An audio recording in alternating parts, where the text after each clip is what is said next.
Welcome to the Father on Purpose podcast, featuring author and ministry leader Kent Evans and business executive and military veteran Lawson Brown. This is a show for you, Dad. You want to be a godly and intentional father. Unfortunately, you've turned to these two knuckleheads for help. Let us know how that works out for you. Before we begin, remember this: you are not a father on accident. So go be a father on purpose. Please welcome your hosts, Kent and Lawson. I got to take off at 3:45. Oh my gosh. Okay, stop yelling at me. Stop yelling at me. So let me have the first couple minutes, okay? Mm-hmm. Just shut your fat mouth, okay? Here's your job. Sit there and do nothing. Lawson, how are you doing, my friend? I'm doing great. You sound fantastic. You have got some energy. I'm today. fired up. Well, we're going to talk about a subject I'm great at, which is failure. We're also going to talk about it in the context of a sport that I think you and I both enjoy, which is the sport of baseball. So, in an effort to help you, the dad listener, Lawson and I have cut no corners, and we've decided to bring you to a baseball game. So here we are at the baseball stadium. Yeah, it's like 72 degrees outside. It's beautiful. It's sunny.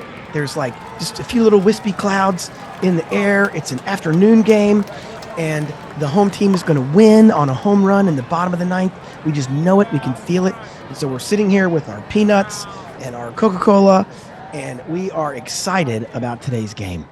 Okay, we're not actually at a baseball game. However, what we thought we would do is talk about the idea of keeping swinging as a dad. Sometimes the only way to keep winning as a dad is to just keep swinging the bat, even if the things don't go your way. Before we dive in, I want to remind you that this podcast and all of the work we do at Manhood Journey is almost completely and totally funded by donors who make the ministry go. Some of these folks give us their hard-earned resources once a year, or some of these folks dive in every single month, and they join the ranks of our donors every single month. And we need more. We would love to reach more and more dads and families with content that helps dads be disciple makers. And if you'd like to partner with us, you can partner with us at manhoodjourney.org/donate. That's manhoodjourney.org/donate. And you can dive in with a monthly gift. You can tie it to your credit card and make it super easy. You can even give stock. We make it super easy for you to give stock if you'd like.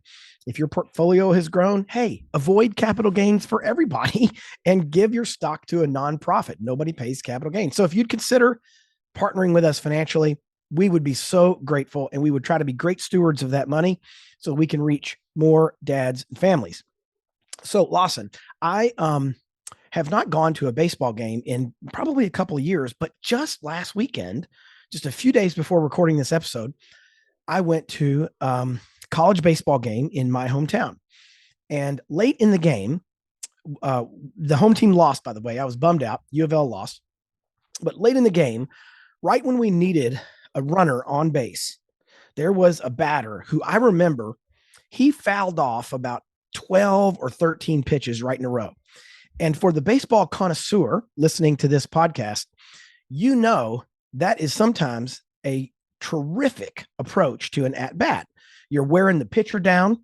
You're fouling off the pitches that you don't like. It's really good batters. Tony Gwynn was amazing at this in the pros. He would foul off pitches till he got just the one he wanted, then he'd lace it into right field for a single. And a really good hitter can hit a ball in just the right way to stay at bat longer and longer and longer. And I bet you this guy took this pitch count up to 15 or 16 pitches on just one at bat. And then he drew a walk and got on base at a critical moment in the game. And then, of course, the next batter grounded into a double play. So it was completely useless. However, I was so impressed. I was watching from out in center field, and I was so impressed by this hitter who just kept fouling off pitches. I never knew that was a thing. That's interesting. I've never heard anybody explain it like that. Yeah, great hitters do that all the time. they'll take those near strikes and just chuck them into the stands, and they just get enough of them to stay at bat until they either get the pitch they want or they get walked. And he did an amazing job, got on base at a critical time. We didn't take advantage, but still, I remember thinking, wow, that's going to come in really handy when we record our Keep Swinging podcast in a few days. Because sometimes as a dad, the best we can do is foul the ball off and stay at bat and continue to grind and work as a hitter to try to get that base hit, get on base as a dad. And sometimes we can look at those foul balls as failures. And sometimes they are. I mean, sometimes, we blow it. It's a fastball right down the middle, and we should have laced that into the gap for a double, but we don't. And we foul that off, and we wish we could have that pitch back. You and I both have stories we can tell about that are recent in our memory. But I think dads need to hear, like the verse Galatians 6:9 that just says, you got to keep on grinding, keep on doing, do not grow weary of doing good, for in due time you'll reap a harvest if you do not give up, if you faint not. Sometimes, man, all we can do as a dad, Lawson, is to keep swinging. Yep. I fouled out last night. Yeah, dude. I mean, look, if you're going to be in this game for a while, you're not going to get it right every time. And I have since apologized. But yeah, it was definitely a miss on my part. And, I went overboard in my reaction. I said something that not only I shouldn't have said the way I said it, but also it was just not right, meaning it was not accurate. And it's one thing to be a jerk and be accurate. It's another thing to be a jerk and be inaccurate. Yeah, it was just not even applied. It didn't even apply to her, my daughter. And but I went back and apologized, and I truly meant it. And it was, I fortunately was so convicted that we're great now, and I hope one day when she hears this particular episode, she'll hear it and go, oh yeah, I do remember that. Like that she's truly forgotten about it. How like forgiveness and forget it happened. And I would love for her to have that reaction. And in thinking about that for today, I went on to what we've both talked about with Open Bible before, and put failure in. Open Bible space failure, and it'll come up with a list of what does the Bible say about, whatever keyword you put in after Open Bible. And so I put in failure, and 1 John 1:9 came back and said, if we confess our sins, he's faithful and just and will forgive us our sins and purify us from unrighteousness. And, I think that's a model in a situation where when we do slip up, if we, as dads, we're going to take swing after swing at things. And sometimes we get good enough in some ways that we are able, like you described at that game, to be adept enough to purposefully swing and hit in certain ways like we want to. And some days we just get lucky and maybe hit a double and didn't even realize we were going to do it. And we can look around and go, yeah, God did that. It wasn't me, because I didn't even see myself doing that. And then sometimes we do damage, unfortunately. And so I guess my point in that is confessing when we are wrong, asking for forgiveness, models something that I think God the Father is loves when we do this. And if our kids are able to receive it, he's glorified in that. And I think we honor our Heavenly Father when we are able to realize we've really messed up, own it, address it, apologize for it, ask forgiveness. That's something that can be modeled for any age kid, on up to like I did with my grown woman child. And so I learned a lesson last night, and it's so funny when we get started today, I put in the notes about, I've got a story to tell about how I really blew it. And you were like, are you serious? Like it was really last night, because that exact thing happened to you last night. Man, I was so frustrated with one of my kids last night, and I was trying to go to bed because sometimes, well, not sometimes, almost always, I am the worst version of myself after about 10 p.m. Like there's very little good things that happen with Kent Evans in the wee hours of the night. And usually it's like, man, I just need to go to bed. And I needed to share one thing that was very time sensitive. And so I came out of the bedroom just to share that one thing. And then, of course, I go into everything else like an absolute idiot and just did a lot of harm. I was just a jerk. And so go to bed, sleep on it, and then haven't yet seen that son of mine today. I mean, except for just a split second.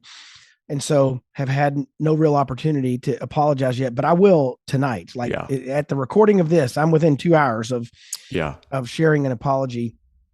And you said something in our show note, which is hilarious that you and I both put that in there because I thought you were kidding around. I thought my kid had called you in terms of you somehow, or you got my house bugged, one or the other. Yeah. And but you put something in our notes, I think, that is super interesting. Yeah, let me ask you about that. Go ahead. What do you think about? So, I told you I was convicted. Like I knew I was wrong. We even had company over, and I had to like leave the table and go address it. Like it really hit my heart, and I was granted the courage to stop what I was doing and go back in and talk to her. And because it happened so quickly, and I'm not totally not taking the credit for this. Like I was convicted, like get up and go do this now. Did the conviction come in the form of Audrey no, right. No, it was total God, man. It was, and I was like being dragged back in there. And I'm thankful for that because I think apologies have a shelf life. And that's what I want to ask you, like think effective date. If you wait too long, they begin to expire. So if you said you've got another couple hours before it happens, and that will have been, not quite 24 hours later. And I don't think we need to put a timeline on it. My point is, if you were to wait a month versus the next day, what's the difference? I feel like owning and confessing and asking forgiveness for something in the moment. And we can even get into how you do that, and the effectiveness of that. But I'm talking time-wise, like it begins to expire. So, if you're trying to remind someone of something you did wrong, you've waited too late. is what I'm trying to ask you. What do you think about that thought of having? And I think I kind of have, as my British friends would say, I am of two minds about this idea. And one is fully agree that there is a lot of value the sooner you can tackle the apology, right? If you sin on a Monday, why not apologize on a Monday or a Tuesday, right? I think the sooner you can do it, the better. I'm also thinking, meaning like it doesn't get better with time. It definitely doesn't. I don't think it gets any better with time. I think it gets, like you said, there is a decreasing efficacy over time. And there is a shelf life that we want to address. But having said that, I do think the other principle that's true is even though it may be decreasingly effective, it's never too late. And so like there may be a dad listening to this show who just now realized, oh shoot, man, I did something a month ago or a year ago or 5 years ago. And that's why they never come over again. Or that's why they, don't call on holidays. Yep. And so I don't want to discourage that guy and go, hey, you had your chance. It was about 24 hours, time expired. You're out of luck. Having said that, I think they're both true, right? In other words, it is never too late.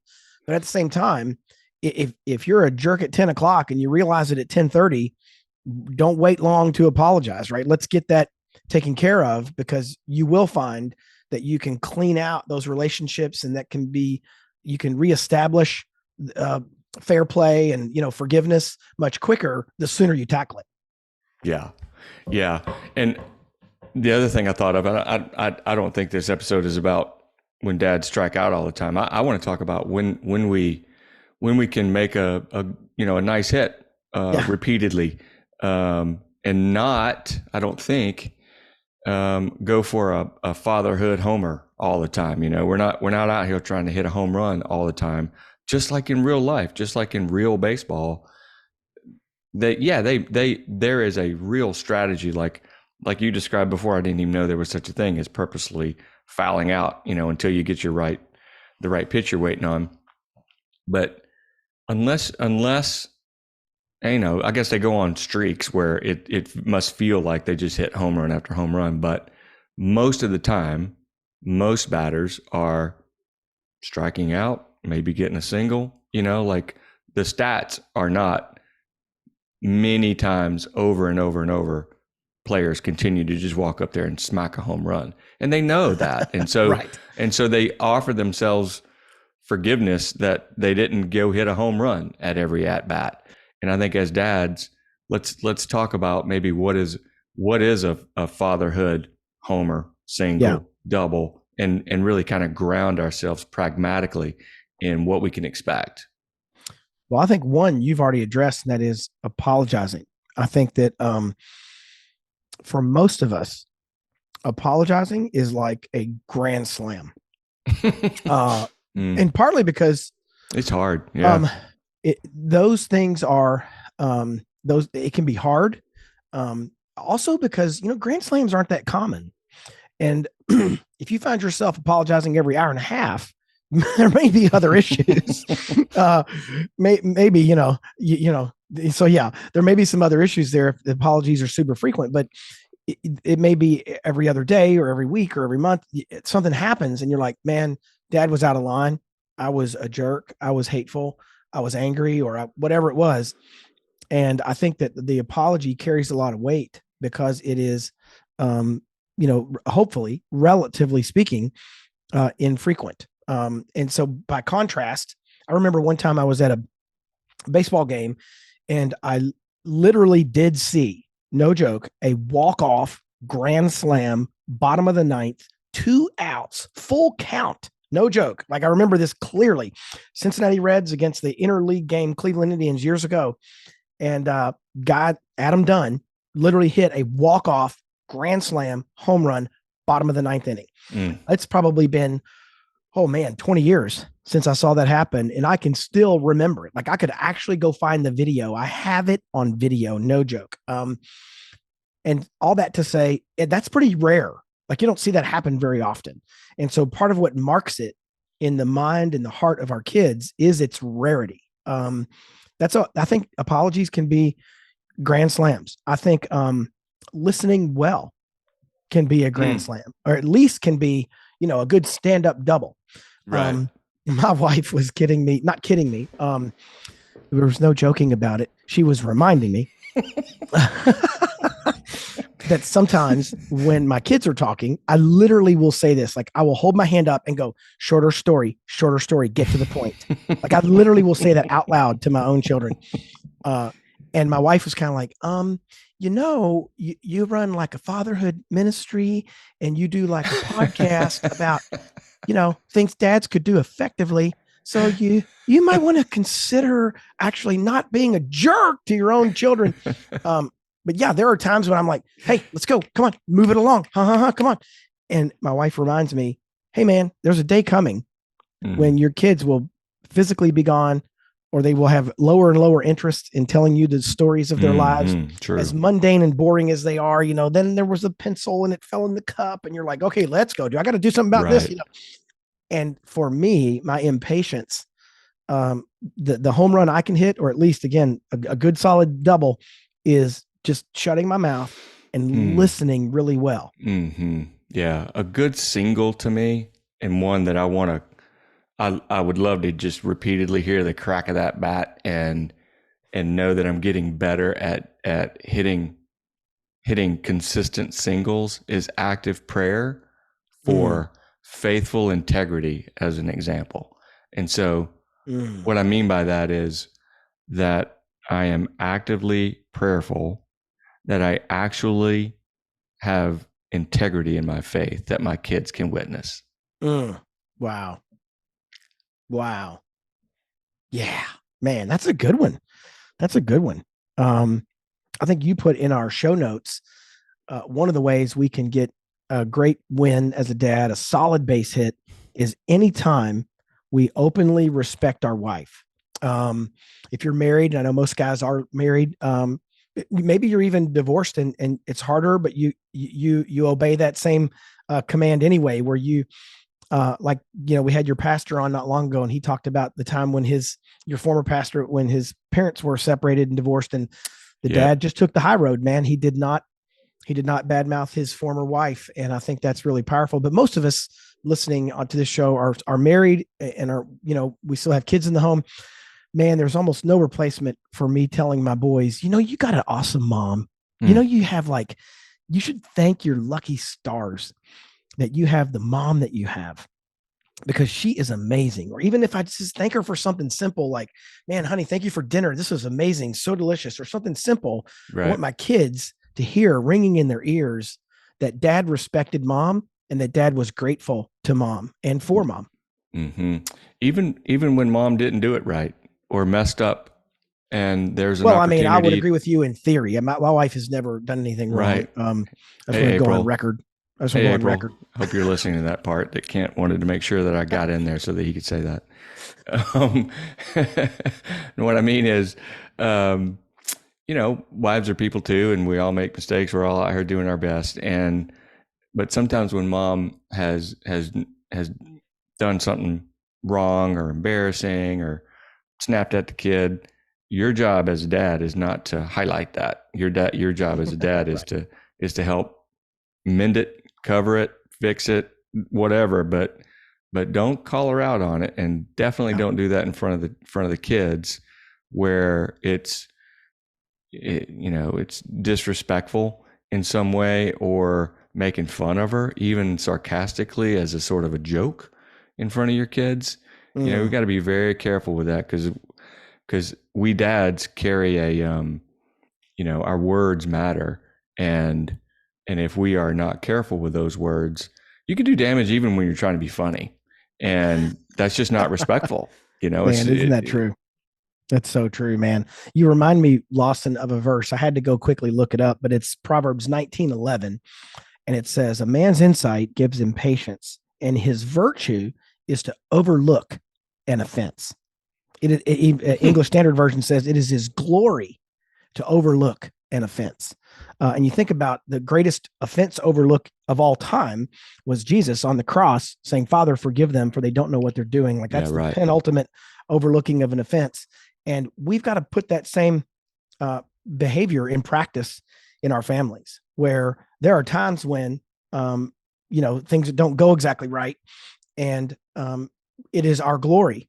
It is a benefit for our families to just overlook the offense and just move on past it and not dwell on it. Yeah.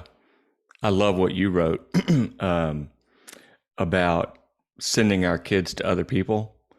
And I guess in the context of baseball, I'm thinking about the head coach is not the pitching coach. There's someone better for that. Right. And that, so we as dads, fortunately, you can take the pressure off yourself. You don't have to have every single answer for everything. That's why we as a band of brothers can lean on each other and maybe point our kids to someone else, depending on their age and what they're struggling with, or maybe some of the stuff that we do or don't have in common with a hobby that our kid may be into, or something that the kid is struggling with that we have no experience with. I think it's great. I think it's a good practice to be. And you've mentioned before specifically, I remember you saying, that building those relationships around yourself as a dad, when the time comes that you need to tap into that, it's too late. You need to be building those relationships early on, ongoing, keeping them alive, and that does take effort. But it's like, I remember early on when we began the podcast, one of the episodes was about building a wall around our family, a wall of protection, and how the enemy is out beyond the wall, prowling at all times, looking for that weakness. And if we are not spotting where that wall may be, maybe we got a blind spot, or maybe we didn't reinforce it, in the right way, that it can become weak. And I think in that same kind of ethereal thought process of protecting our children through information and relationships, we don't have to have every rock in that fence that we've put there ourselves. That's right. We've got other dudes, and we've got our wives, and they've got friends, and so we got to take advantage of these relationships that God puts into our lives, because that's why he did that, because we're all different. We all need different things at different times. Man, one of my boys is in college right now up near Chicago. And I have a good friend who lives just a few miles from him in the Naperville, Elgin, Chicago area. And several months ago, I connected them together for a cup of coffee. And I just said, hey, Rich, would you consider, taking my son out for a cup of coffee? And then back channel, I'm calling my son saying, offer to pay for, Rich's coffee, but they went and met and had a really great 1 or 2 hour conversation. And I didn't really have a big agenda necessarily. Like, I didn't go over some bullet list of what all I wanted Rich to say to my son, but I wanted my son to know that he was within a few miles of a really godly guy who had a lot of wisdom and was open to connecting. And I just created that first little connection. And then if down the road for the next couple of years, my son will be back and forth, in that part of the world. And man, I'd love nothing more than my son to go have lunch or breakfast every now and then with Rich and just bounce ideas off of him, get encouragement, throw challenges at him, and ask him questions. And I think as a dad, it's a really easy base hit for us, to keep the baseball metaphor rolling, to just make a connection between a guy and one of my kids, or someone in a profession or a discipline, or they do a certain thing for a living. And it's really easy to make those connections. I love doing that. I do that. And I know that might come more naturally for certain people than others. For me, it comes naturally. Some may have to work at it. But man, that connection was easy to make and will probably bear increasing fruit over the years. Yeah. Yeah, for sure.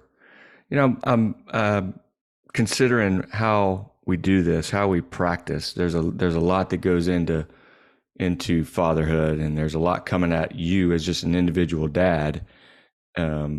Forget about what your children are going through, what your wife is going through. We as dads, like that's why I went too hard last night at Olivia. I've got stuff coming at me. I had really less to do with her as to why I got so flared up, and more to do with my own self. And it's embarrassing, but the reason I got set off was because she lacked self-control. What did I go do? Lose control. I one time yelled at one of my kids. No, you're going to think I'm making this up. I literally yelled, "We do not scream at people when we're angry." Like, I literally screamed that at one of my kids one time. I'm laughing, but it's not funny. I'm just embarrassed. Like, wow, what a moron. I mean, like, can you imagine? And there are times when all you can do is just go, all right, timeout. It's literally like, it's a little bit like sport of baseball. All you can do is call timeout, go out to the mound, huddle up, and go, okay, guys, look, I know we just gave up a home run, and I know we're down, 8-0. However, could we please get somebody out? There's like, you have this meeting at the mound where all you can do is acknowledge that you're behind, acknowledge it's an uphill battle, apologize, and move on. And one of the things that I think dads can do that are, super easy base hits in life. I always like to squeeze this one in if you and I ever get the opportunity to bring these kind of things up, Lawson, and that is asking great questions. Like, I think another free win for dads, man. This is like a hanging curveball. It's just so easy to just smack that ball out into the gap, and is just ask a good question. Just ask a good question. I remember years ago, when I was about 17 years old, maybe 18, I batted against a guy in Louisville, Kentucky, and I was just more of a rec baseball player. I was not going to go to college and be a great baseball player, but I was a decent hitter. I was a leadoff hitter, and I could get on base, and I could run fast and that kind of thing. So I remember batting against the guy, and normally we'd bat against someone who threw about 65 miles an hour. Like that was kind of maybe 70, I'd go up to 70 miles an hour. And so that was kind of the speed at which we were hitting pitches when I was 16, 17. And there was one guy in the city who played rec ball who could throw like 82, 83 miles an hour. You could almost not see the ball. Your only objective was, please, I don't want to die. Like you just go up to the plate and say, can I please go back to the dugout and get my out and not be injured? That's actually my objective. And so I remember the first time we played him, I went 3 at bats and I struck out 3 times. I never made contact, never once even touched the ball. I was grateful to be alive and just go play defense. And so that happened a whole game, right? I struck out. And then I thought, man, next time, there's things you can do as a hitter, right? You choke up on the bat, you open your stance a little, you move your lead foot out a little where you can swing quicker. You have a shorter stroke. Instead of swinging for the fence, you just try to pop the ball. So I remember the next time we played him, my first at bat, I think I fouled a pitch off, and I thought, "Oh man, like the bat hit the ball. This is amazing." And so then I still struck out. Second at bat, I fouled 1 or 2 off again, still struck out. Third at bat, it's like 6th, 7th time I batted against the dude all summer. I remember I connected on a ball, literally almost hit a home run over the center field fence. Like the guy had to go back to within 4 or 5 feet of the center field fence to catch the ball. And I remember being about as happy that happened than if it had gone over. I was like, I don't even care that I'm out. Look how far I hit it. It was so great. And I just remember thinking, I just kept swinging. Right. And I mean, the fact that I had my eyes closed probably contributed to the fact that I missed most of them, but I was just scared of this guy. Like I was scared of this guy. And so for us as dads, sometimes, man, all we can do is shorten our stroke. Yeah. Right. Hook up on the bat, open the stance, not swing for the fences, but just try to make contact. We just got to make contact. And even if you hit a dribbler in the infield, then you run hard and see if you can beat it out. Maybe the first baseman drops it. So I would love to just have dads who are listening to today's episode. If you're a dad out there listening and last night, like me and Lawson, you struck out, you heard that familiar refrain, you're like, yep, I'm out. I got caught looking. If you heard that last night, today's a new day, right? It's like second inning. Okay. Yes, you struck out in the first inning, but you get a fresh set of outs. Everything. I know if you're listening to this from like Europe or Africa, you have no idea what we're talking about because baseball is the most confusing sport in the world. We're gonna have to do an episode about cricket. It's basically way more confusing than baseball. But listen, Dad, if you recently struck out, you get a fresh count and you get another at bat. If you just don't give up and you keep on swinging, you're going to make contact. And the fact of the matter is the ball's coming at you hard enough where if all you do is make contact, it could go pretty far. So Dad, Lawson and I hope that you're going to go and keep swinging as a dad, even if last night you struck out like both me and Lawson did. So join us in the strikeout club but don't quit. Keep on swinging. Right on. Hey, Dad, thank you for listening to today's show. If you found this episode helpful, remember, you can get all the content and show notes at manhoodjourney.org/podcast. And if you really liked it, please consider doing 3 things. Number 1, share this podcast with someone. You can hit the share button in your app, wherever you listen to podcasts, or just call a person up and tell them to listen in.